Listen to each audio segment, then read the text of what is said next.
इस वक्त मुफ्ती रशीद साहब हमारे साथ मौजूद हैं, उनसे भी हम बात करेंगे। मुफ्ती साहब, आपने मनाजिर देखे समा पर जो चल रहे हैं, मस्जिद के अंदर इतना गंदा पानी? जी जी जी, इंतहाई अफसोसनाक और बहुत ही काबिल फिक्र और काबिल तवज्जो ये लम्हा और ये वक्त है। इस मौके पर ये हमारे लिए, पूरी कौम के लिए एक लम्हा फिक्रिया है कि हमारे यहाँ, हमारे पास, हमारे हुक्मरानों के पास हर काम के लिए, हर चीज के लिए, अपने घरों को, अपने बच्चों को सजाने के लिए, आराइश के लिए हर किस्म का सामान मौजूद है और हर किस्म की कोशिशें हमारी जानिब से होती हैं।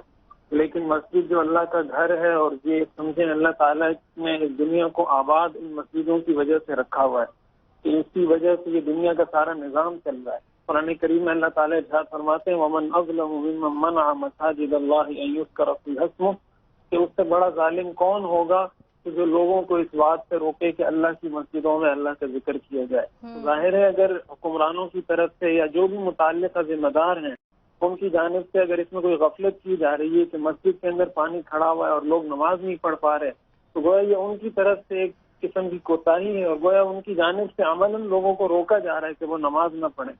तो इस पर हमें बहुत ही तवज्जो के साथ सोचना चाहिए और ये इलाके के लोगों के लिए, इलाके के जो जिम्मेदार हजरात हैं, जो भी मुताल्लिक़ा जिम्मेदार हैं, उनको इस पर खुसूसी एक्शन लेना चाहिए। बिल्कुल मुफ्ती साहब, खुसूसी एक्शन लेना चाहिए और हमारी तरफ से ये कोशिश भी की गई है कि उनके कानों पर कुछ जूं रेंग सके वो यहाँ पर पहुंचे, लेकिन 3 दिन गुजर चुके हैं यहाँ पर। चलें ठीक है, हो जाता है, इस तरह की मिसमैनेजमेंट हो जाती है, लेकिन अब तो 3 दिन गुजर चुके हैं और इस्लाम तो फिर ये कहता है कि सफाई कितनी जरूरी है। सफाई को तो निस्फ ईमान करार दिया गया है, उसके बावजूद 3 दिन गुजर गए, अब तक कोई सफाई नहीं हुई। और फिर अगर मस्जिद के अंदर सफाई ना हो सके तो अल्लाह ताला तो एक इंसान को जाती तौर पर उसके जिस्म की सफाई का, उसके घर की सफाई का, मोहल्ले की सफाई का हुक्म देते हैं। और फिर मस्जिद में तो आते वक्त एक मुसलमान को ये हुक्म है कि वो जब आए तो कपड़ों पर खुशबू लगा कर आए, कपड़े साफ सुथरे पहन कर आए, नहा धोकर आए।